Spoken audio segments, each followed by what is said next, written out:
Ever wonder what it's like to be a sun bear? It sounds cute, right? Little bear, sun on its chest, living its best life in the forest. Well, think again. Being a sun bear is a cosmic joke, a hilarious, tragic comedy from the moment you're born. Let's peel back the layers of this so-called cute animal and reveal the awkward, clumsy, and downright baffling reality of being the world's smallest bear. Trust me, by the end of this, you lines be thanking your lucky stars you were born with a glowing chest patch and a tongue that defies all logic. So let's start at the very beginning. Picture this, you've just been born. You're a tiny, wrinkly, helpless little cub. But what do you look like?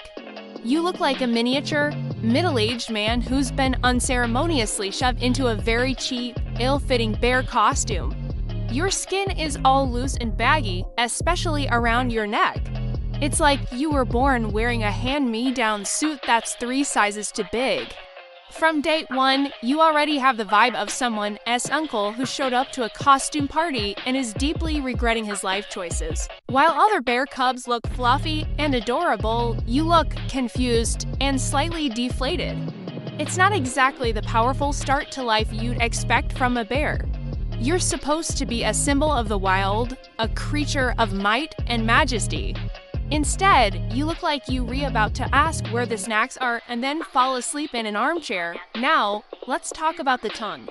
Oh, the tongue, it's not just a tongue, it's a biological absurdity. Sun bears have the longest tongue of any bear species, reaching up to 10 inches long. That's longer than your own face, and it's not neatly tucked away. No, it's constantly lolling out of your mouth, flapping around like a wet noodle. It's as if you were permanently trying to catch raindrops or taste the Wi-Fi signals floating through the air. You're just trying to go about your day, and this absurdly long, sticky appendage is just there, hanging out, making everything awkward. Imagine trying to have a serious conversation with someone, but you've got this prehensile, worm-like thing dangling from your chin. It's impossible to be taken seriously. You want to look fierce to bad. The tongue just turned you into a cartoon character. And speaking of not being taken seriously, let's move on to the roar. Every bear has a mighty roar, a sound that strikes fear into the hearts of all who hear it, right? A grizzly bear's roar can shake the ground. A polar bear's roar echoes across the ice, a sun bear's roar. Well, it sounds like someone accidentally stepped on a squeaky dog toy. It's more of a surprised yelp than a ferocious roar. Picture a big, tough-looking biker dude opening his mouth to yell, and out comes the sound of a rubber ducky. That's the sun bear. You puff up your chest, ready to assert your dominance. You open your mouth, and squeak. Even the squirrels in the trees pause, look down, and you can just feel their judgment. You can almost hear them chattering to each other. Did you hear that? Frank, was that you? It's humiliating. You're supposed to be a bear, a predator, and your main vocalization sounds like a party favor. But the embarrassment doesn't stop there. Oh no, we have to talk about the walk.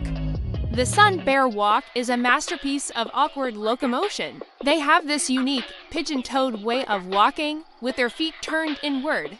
So instead of a powerful, confident stride, they waddle. They wobble like a toddler who just put on their dad's shoes and is trying to navigate a hallway without falling over. Every single step looks like a near disaster, a battle against gravity that they are barely winning. It's a clumsy, side-to-side shuffle that screams, "I have no idea what I'm doing with my own feet."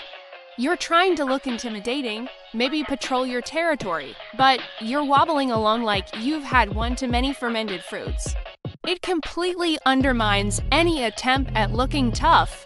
You were less king of the forest and more king of tripping over a single, stationary leaf. Okay, so your appearance is weird. Your tongue is a disaster, your roar is a joke, and you walk like you're about to fall over. But surely, there must be something sun bears are good at, right? They're known as honey bears and are expert climbers. They spend most of their lives in trees, so they must be graceful, agile acrobats of the canopy, right? Well, kind of. Let's talk about the climb.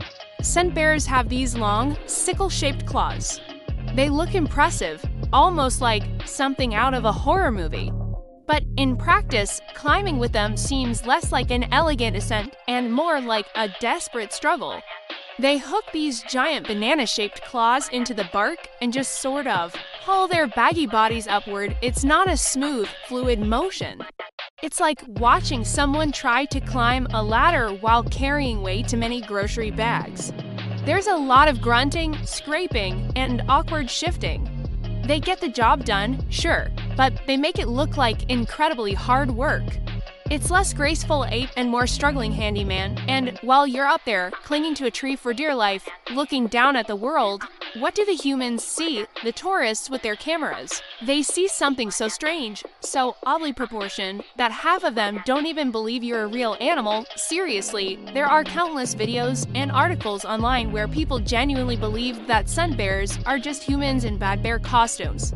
Your weirdly human-like face, your baggy skin, your awkward posture, it all adds up to you looking like an underpaid actor at a theme park who is really regretting their career choice. You could be having the most profound, bear-like moment of your life, contemplating a universe from a high branch, and down below, someone is whispering, "Look, Brenda, that one's not very convincing." You can see the zipper, it's the ultimate identity crisis. You're a real, wild animal, but you look like a fake. But perhaps the most baffling, the most what was nature thinking? Feature of the sun bear is the chest patch. This U-shaped patch of golden or orange fur is what gives the sun bear its name. It's supposed to be iconic, a beautiful symbol of the rising sun. In reality, it's a giant, glowing target. It's a bright, impossible to miss hit me right here sign painted on your chest. You're a dark-furred animal living in the shadows of the forest, trying to be stealthy, and you've got this massive, luminous bullseye on your torso. It's like a ninja wearing a neon sign. What is the evolutionary advantage of that?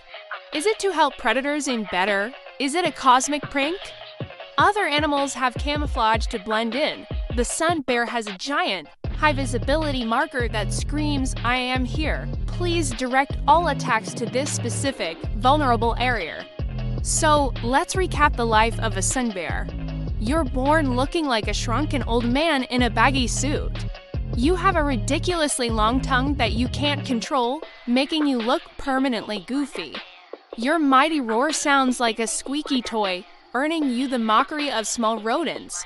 You walk like a clumsy toddler, constantly on the verge of tripping over your own feet. Your so-called expert climbing looks more like a desperate struggle. People don't even believe you're a real animal, thinking you're just a person in a cheap costume.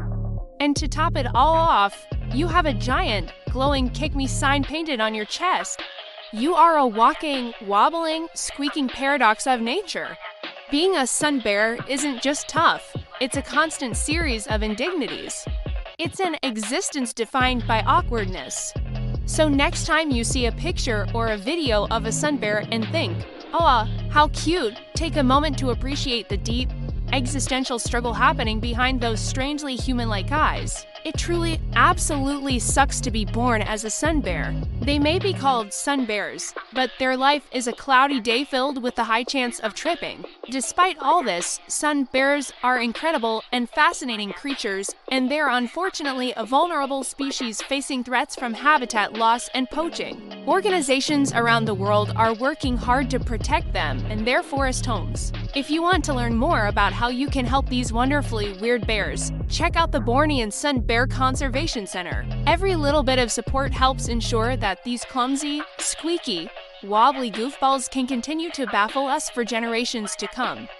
Thanks for watching, and if you enjoyed this deep dive into the awkward life of the sun bear, don't forget to like, subscribe, and hit that notification bell for more weird and wonderful animal facts. See you next time.